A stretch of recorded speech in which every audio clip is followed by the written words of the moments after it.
Bismillahirrahmanirrahim. Alhamdulillahirabbil alamin wa bihi nasta'in ala umuri dunya waddin. Wassalatu wassalamu ala asyrafil anbiya wal mursalin sayyidina Muhammadin wa ala alihi wa sahbihi ajma'in. Qala al-musannif al-imam Abu Hamid al-Ghazali rahimahullah nafa'ana bi'ulumihi. Qala Abu Hurairah qala Rasulullah sallallahu alaihi wasallam yunadi munadiyan ahlal jannah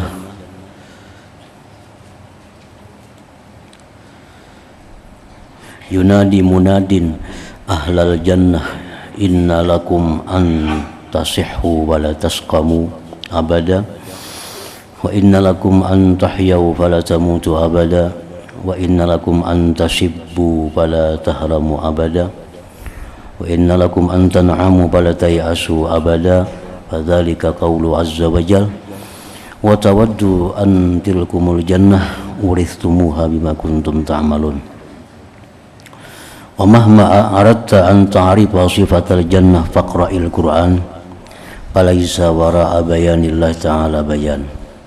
Wa qra' min qawlihi ta'ala wa liman khaba maqama rabbih jannatan ila akhir suratir Rahman wa qra' suratal Waqi'ah wa ghairaha minas suwar.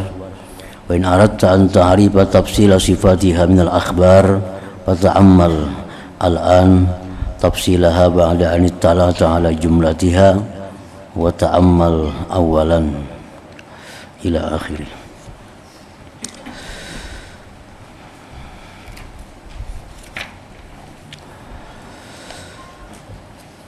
Abu Hurairah radhiyallahu ta'ala anhu berkata, Rasulullah sallallahu alaihi wasallam bersabda, yunadi munadin ya ahlal jannah inna lakum an tasihhu fala tasqamu abada wa inna lakum an tahyaw fala tamutu abada wa inna lakum an tasibbu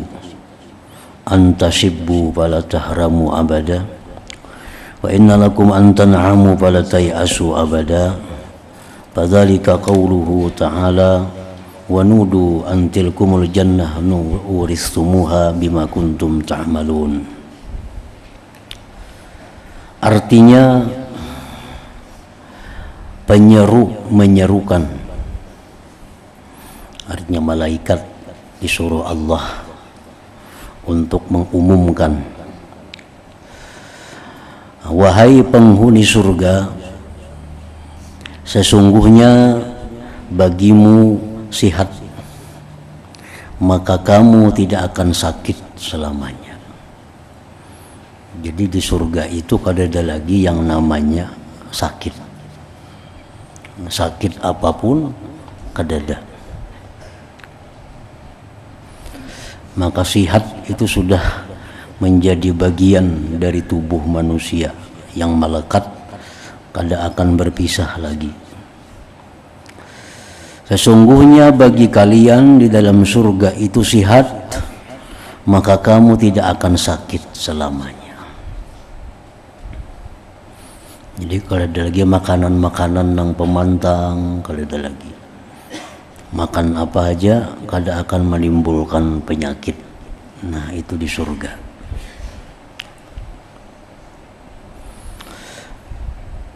Dan bagimu hidup, maka kamu tidak akan mati selamanya, karena si mati itu sudah dimatikan oleh Allah.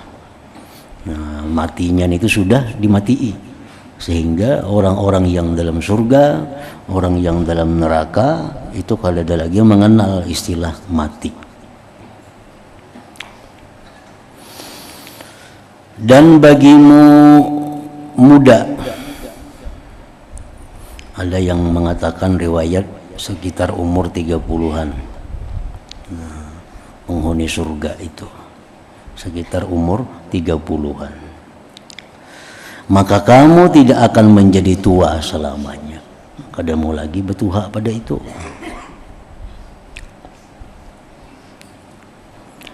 Dan bagimu memperoleh kenikmatan, maka kamu tidak akan merasa kesusahan selamanya. Jadi di surga itu kada ada lagi yang namanya sabar. Kada ada lagi. Sabar itu hanya untuk di dunia ini. Nah, zuhud kada ada lagi di surga. Wara kada ada lagi di surga itu. Khauf kada ada lagi di surga itu. Yang ada cuma syukur di surga itu, syukur selalu. Ridha. Karena kada ada lagi kesusahan, ketakutan, kada ada lagi.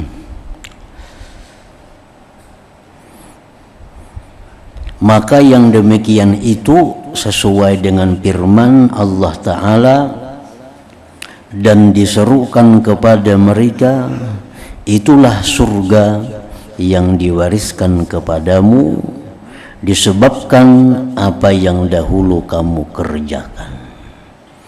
Artinya kenikmatan-kenikmatan yang ada di surga tadi diperoleh sebagai buah dari apa yang kita kerjakan di dalam dunia ini, apa yang kita amalkan di dalam dunia ini. Itulah akibatnya, itulah buahnya, yaitu kenikmatan di surga tadi.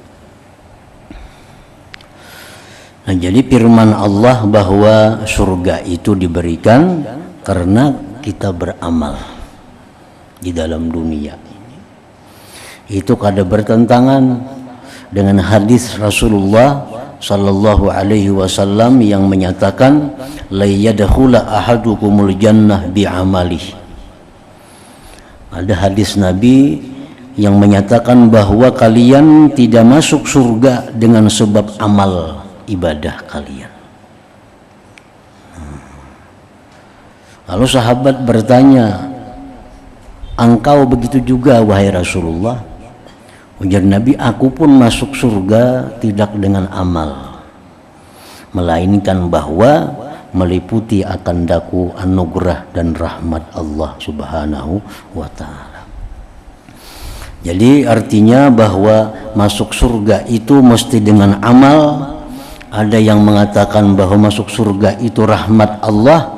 Itu kedua-duanya kada bertentangan. Amal itu adalah mendatangkan rahmat. Rahmat itulah yang membawa kita ke surga. Jadi beramal bukan amal yang membuat kita masuk surga. Amal itu hanya fungsinya untuk mendapatkan rahmat Allah.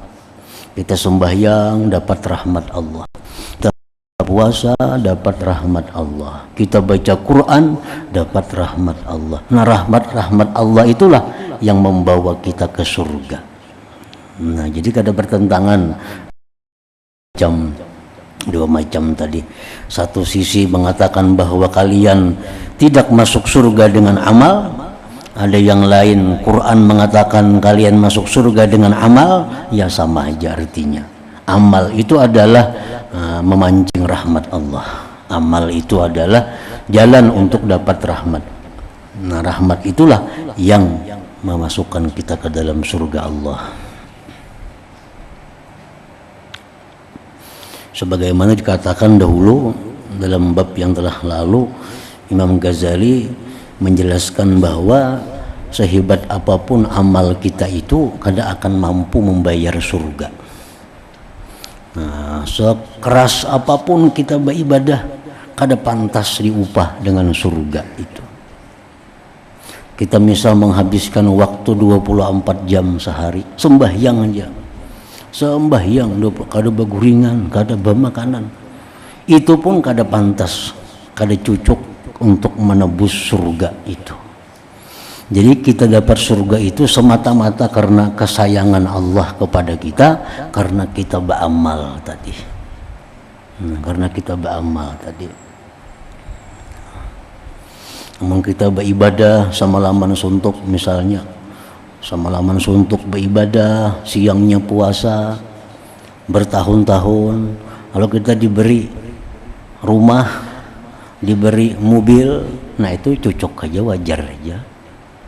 Kita mengabdi lawan seorang raja 24 jam mengabdi lawan sidin. Apa nang sidin perlu kita sediakan, apa nang sidin hendak kita turuti. Sekian tahun kita lawan raja itu begawi, bebakti, diberi sidin kita rumah, nah itu cocok aja. Mobil diberi sidin wajar. Nah kalau surga ini kada ada kisahnya lagi. Jadi kisah apapun sampai Nabi kita pun mengatakan aku pun masuk surga bukan amalku. Padahal amal Nabi itu kada kau dibayangkan kayak apa. Nah, melainkan bahwa aku diliputi oleh rahmat Allah. Jadi amal ibadah ini hanya mengundang rahmat. Inna rahmatallah qaribum minal muhsinin. Allah berfirman bahwa rahmat Allah itu dekat dengan orang-orang yang berbuat kebaikan. Nah, kita berbuat kebaikan dapat rahmat, dapat poin. Nah, berbuat kebaikan dapat poin, dapat rahmat. Nah, rahmat itulah yang mengantarkan kita ke surga Allah. Jadi kita sembahyang sunat subuh 2 rakaat. Sunat subuh 2 rakaat. Itu kita dapat rahmat. Nah, dengan rahmat itu kita diberi Allah sesuatu yang lebih baik dari dunia dan isinya. Nah, itu kan menunjukkan rahmat Allah. Amun upah kada wajar, kada sesuai upah sembahyang 2 rakaat diberi ke macam dunia lawan isinya. Sembahyang 2 rakaat diberi Tuhan kita, dunia isinya itu kada upah, ngaran itu rahmat Allah. Kita disuruh sidin ke pasar, disuruh tuan ke pasar, tukarakan aku ini nah, tukarakan ke pasar, boleh kita paling-paling seperempat jam datang, beri sidin kita 1 juta. Nah, upah kan itu rahmat kah? Rahmat itu lain upah itu paling-paling 10.000 cukup aja. Suruhkan nukar wadai ke pasar, boleh kita seperempat jam datang, beri sidin 10.000, nah itu upah ngarannya. Beri sidin 1 juta tuh lain upah, tuh rahmat sidin ngarannya. Nah kita beribadah tuh macam itu. Seapa ada ibadah kita lawan Tuhan, tapi balasannya luar biasa. Nah itu rahmat Allah ngarannya.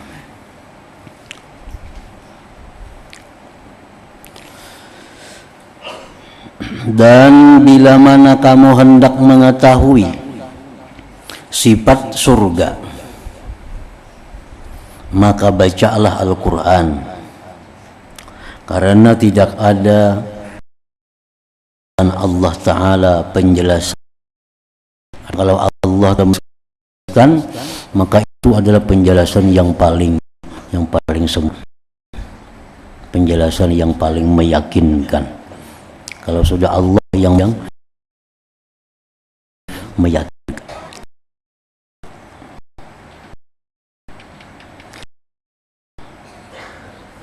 Bacalah dari firman Allah Ta'ala, khafa maqama rabbih jannatan. Dan bagi orang yang takut akan saat menghadap Tuhannya, ada 2 surga yang disediakan Allah. Orang yang takut kepada Allah, nah itu akan diberi Allah 2 surga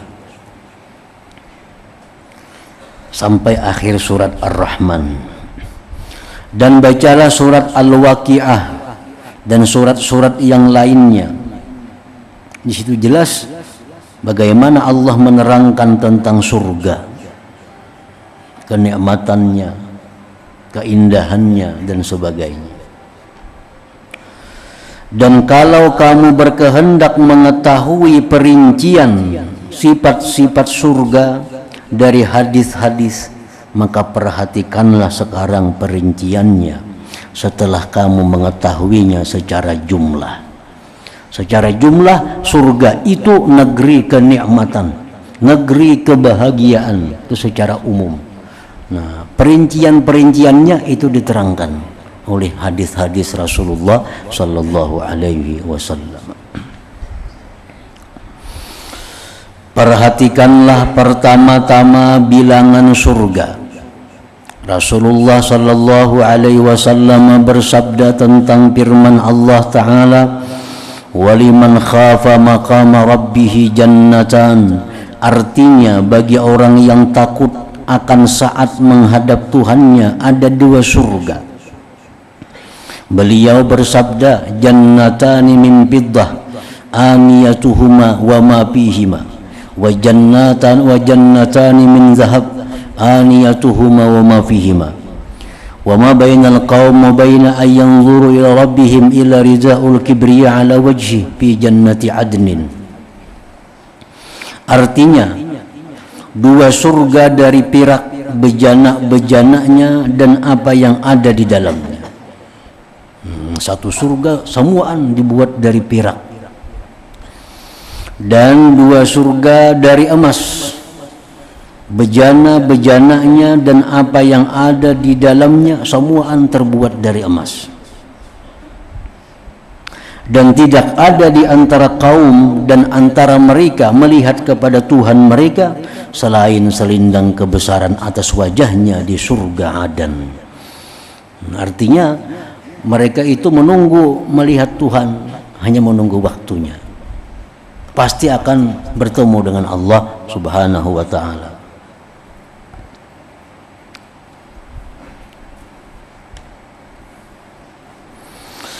Kemudian perhatikanlah kepada pintu-pintu surga.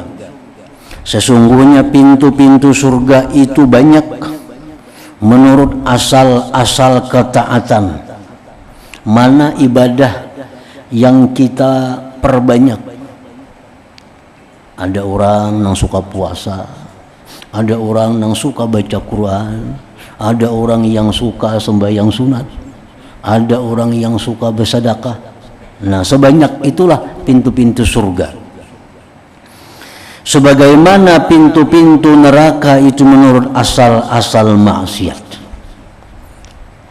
Banyaknya maksiat, banyak itulah pintu surga.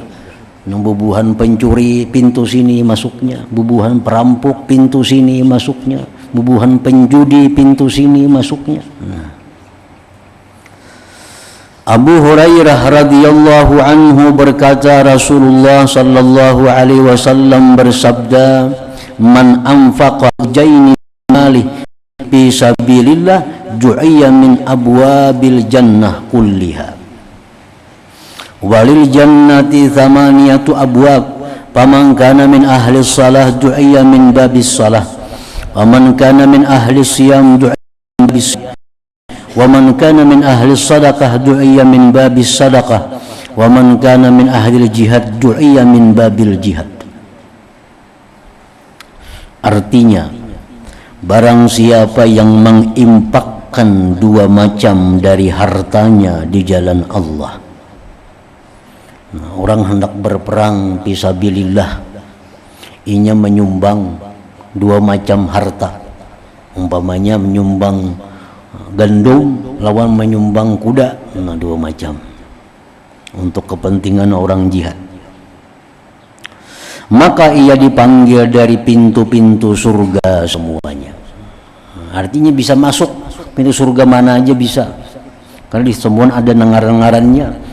Tiap pintu surga ada namanya. Itu balasan yang diberikan Allah kepada orang yang menginfakkan dua macam jenis hartanya untuk sabilillah.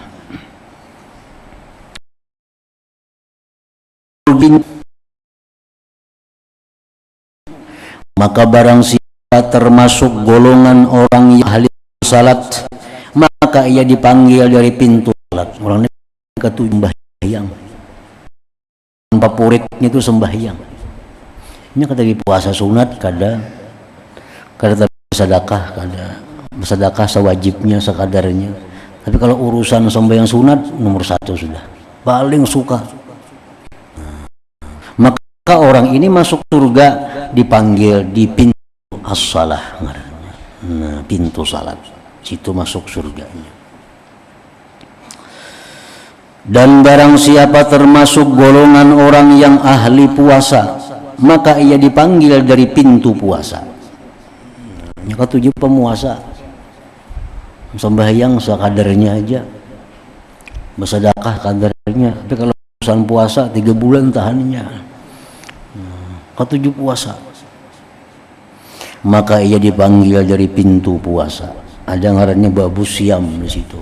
Di situ masuk orang-orang yang amal ibadahnya itu terbanyak puasa. Dan barang siapa termasuk golongan ahli sedekah. Nah, ini ketujuh bersedekah. Sembahyang ala kadarnya, puasa yang wajibnya aja. Tapi kalau urusan bersedekah nomor 1 sudah. Nah, dia masuk surga dipanggil melalui babus sedekah, pintu sedekah. Dan barang siapa yang termasuk golongan ahli jihad, ini ketujuh berperang aja nih. Bila urusan berperang, pakasnya sudah. Sembahyang seadanya, puasa seadanya, bersedekah seadanya. Tapi kalau ada kabar berperang, pendahulunya. Nah, maka ia dipanggil dari pintu jihad.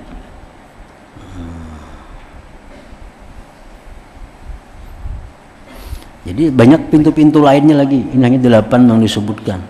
Orang yang ketujuh berzikir dari bab zikir. Orang yang ketujuh baca salawat masuk dalam pintu salawat.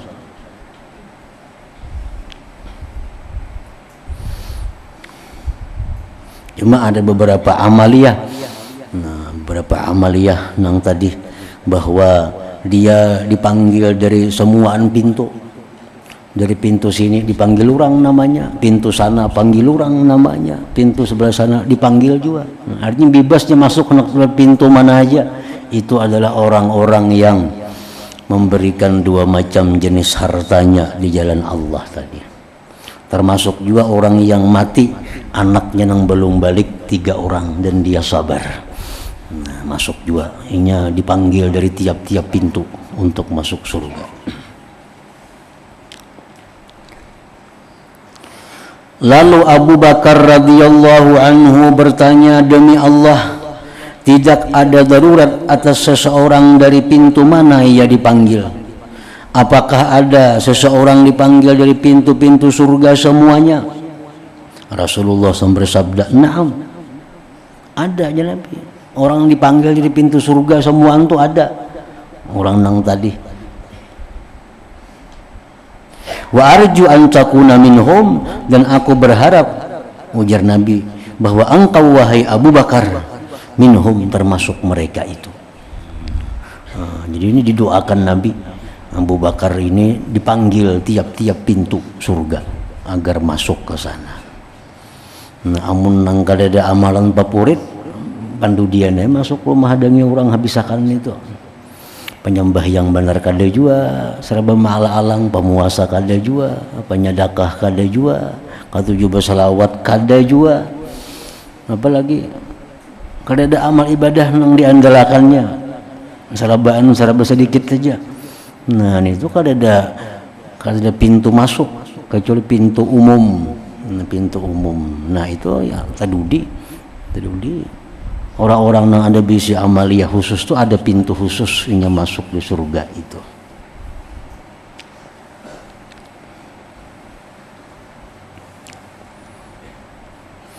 Jadi artinya hadis ini menyuruh kita memilih minimal kita ada baisian amaliyah nang jadi andalan kita, nang jadi favorit kita, nang mana kita suka, nang mana kita nyaman, nang mana kita lebih khusyuk, nang mana kita lebih ikhlas menjalankannya.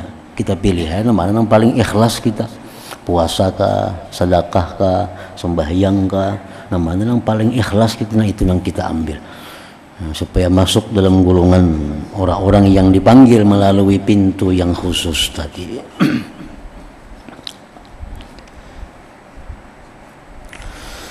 Dari Asim bin Damrah dari Aliin karramallahu wajhah bahwa ia menyebutkan neraka. Sayyidina Ali mengisahkan neraka. Lalu ia membesarkan urusannya dengan sebutan yang aku tidak dapat menghafalnya. Nah, Sayyidina Ali menyebutkan neraka dan beliau membesarkannya agar kita takut dengannya. Kemudian ia membaca ayat Allah Al-Quran wasiqal ladzina taqaw rabbahum ilal jannati zumara. Artinya, dan orang-orang yang bertakwa kepada Tuhan dibawa, dihalau, digasak ke dalam surga berumbungan-rumbungan. Nah, itu ayat tadi artinya.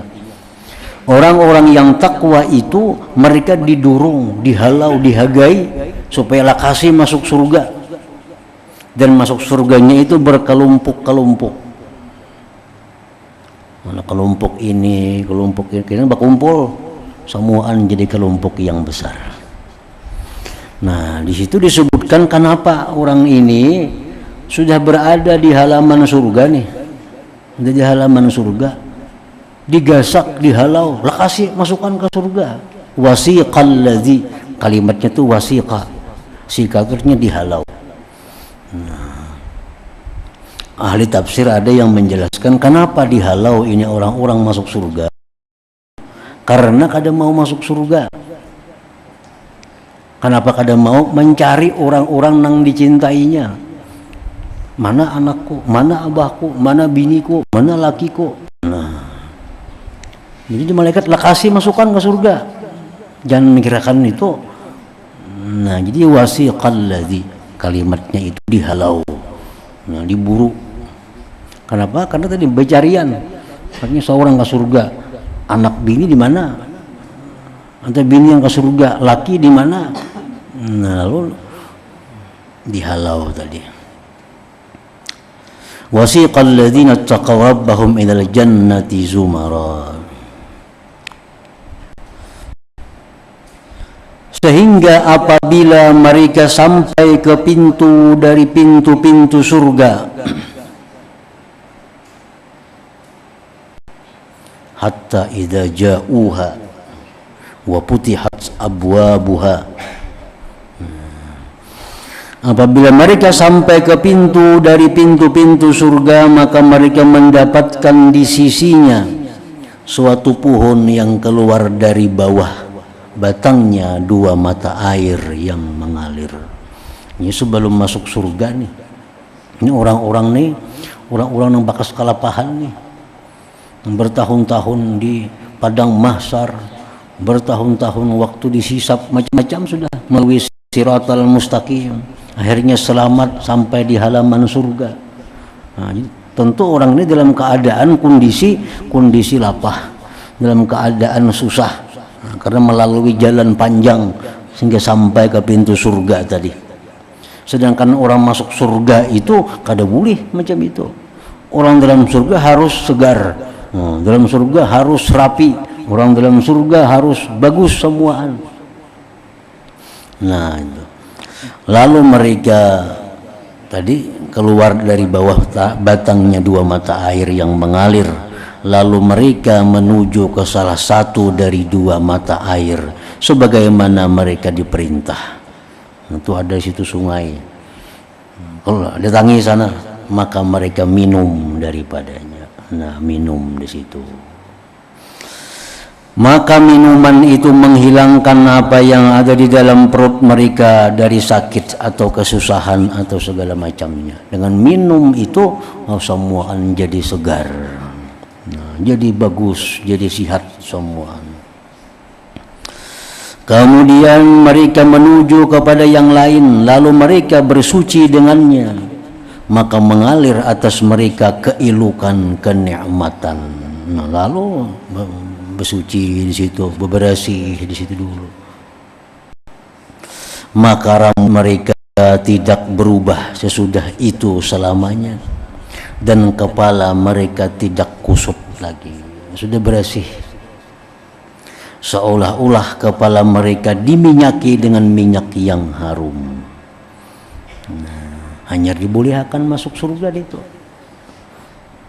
Ada kawan orang merigat masuk surga. Kada boleh, kada tempatnya. Orang kusut, rahau, usang, kada kawa. Ini pintu surga itu disediakan tempat untuk bebersih. Kemudian mereka sampai ke surga, Lalu para penjaganya berkata kepada mereka, salamun alaikum tibtum fadkhuluha khalidin. Artinya kesejahteraan dilimpahkan atasmu, berbahagialah kamu, maka masukilah surga ini sedang kamu kekal di dalamnya. Nah, ini gelombang pertama orang yang masuk nang kadeta singgah di neraka. Ini orang nang kada masuk neraka nih, nang langsung aja mulai kubur sampai mahsyar, hisab, mizan, sirat sampai ke halaman surga, masuk surga. Nah, orang-orang beriman nang banyak dosa, nang banyak maksiat tuh masih di nerakanya, masih di dalam neraka lagi.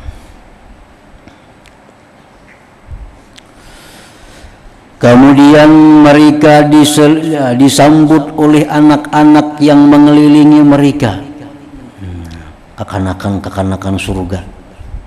Lain nang manusia, lain kekanakan nang dari surga. Maka masukilah surga ini sebagaimana anak-anak di dunia mengelilingi kekasih yang datang kepada mereka dari perjalanan yang jauh, seraya berkata kepadanya, bergembiralah, Allah telah menyiapkan bagimu dari kemuliaan seperti ini.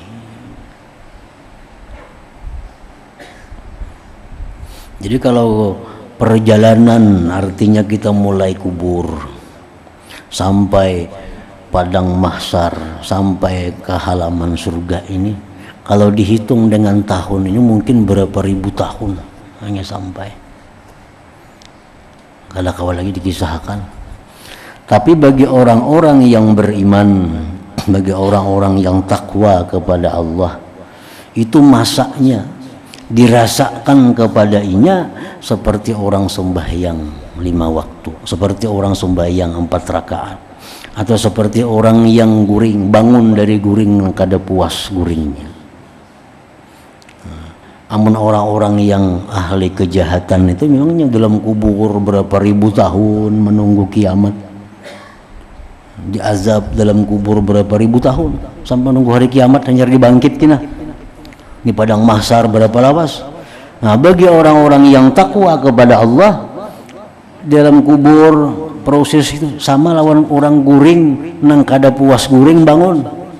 Kan satu umat benar itu kada terasa lawasan dalam kubur. Artinya amun kita nih orang nang takwa kepada Allah, kita orang nang beriman, mati kita hari ini, nah kada sampai rasa 2-3 jam kita ada di surga sudah. Dirasakan oleh Tuhan seperti itu. Kada menunggu nang beribu-ribu tahun untuk ada. Nah, kalau kita ahli maksiat maka kita dimasukkan dalam kubur, karena dibangkit sudah hari kiamat, menunggu kiamatnya berapa tahun lagi. Nah, kada tahu kita. Di padang mahsyar berapa lawas kada tahu juga. Nah, itu kalau kita ahli maksiat, banyak bisi dosa pada pahalanya. Nah, kalau kita orang yang ahli taat kepada Allah, orang yang takwa kepada Allah, kita mati hari ini 2-3 jam sampai ada ke surga. Kada lawas, kada menunggunya itu dirasakan oleh Allah demikian.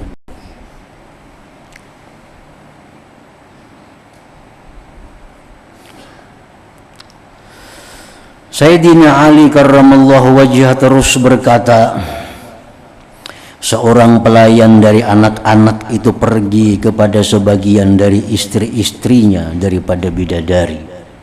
Sudah menunggu bidadari itu. Bini kita di mana kah ada tahu juga lagi nih. Munang taimbe masuk ke surga syukur.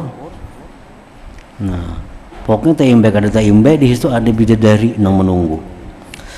Lalu ia berkata, si anak-anak nih kepada bidadari itu, telah datang si Fulan dengan namanya yang ia dipanggil di dunia. Si Fulan bin Fulan itu sudah datang lagi ikam. Maka bidadari itu bertanya, apakah kamu melihatnya? Dia melihatlah, sudahnya datang. Pelayan itu menjawab, aku melihatnya dan ia di belakangku, menuju ke sini. maka kegembiraan memandang ringan kepada bidadari itu sehingga ia berdiri di hadapan pintunya. Maka apabila orang itu sampai ke rumahnya dalam surga itu, maka ia memandang ke dasar bangunannya, maka tiba-tiba dasar bangunannya adalah batu besar dari mutiara, di atasnya istana yang merah, yang hijau dan yang kuning dari setiap warna. Kemudian ia mengangkat kepalanya, lalu ia memandang ke atapnya, maka tiba-tiba atapnya itu seperti kilat.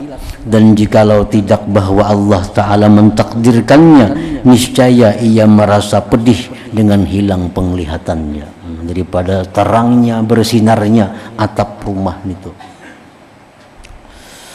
Kemudian ia menundukkan kepalanya, maka tiba-tiba ia melihat istri-istrinya dan gelas-gelas yang diletakkan di dekatnya dan bantal-bantal sandaran yang tersusun dan permadani yang terhampar.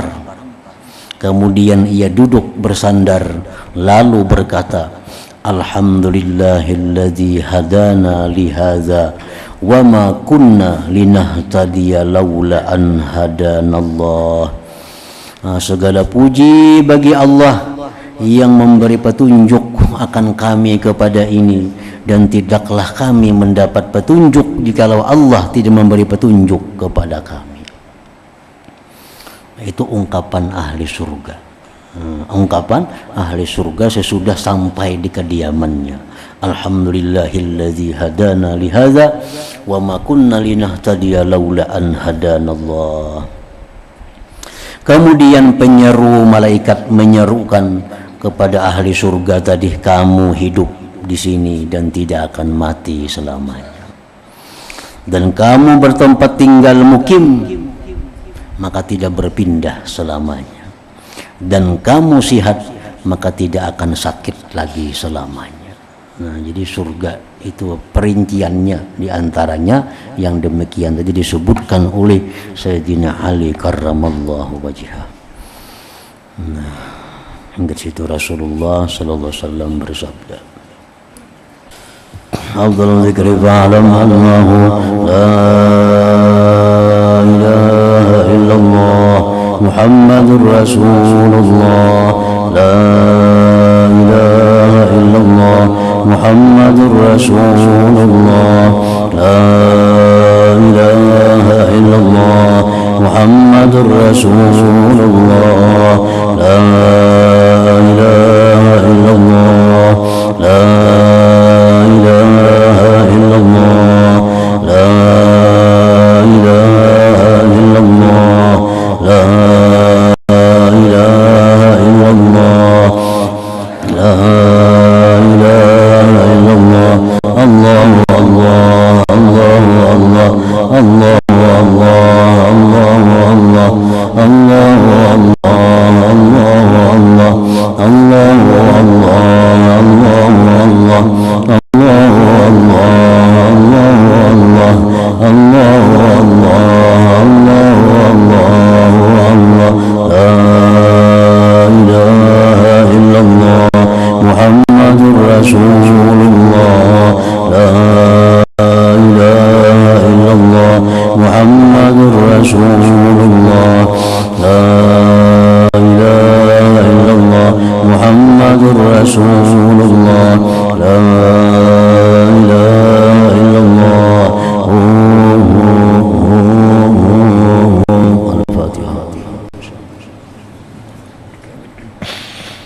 إياك نعبد وإياك نستعين صراط الذين أنعمت عليهم غير المغضوب عليهم.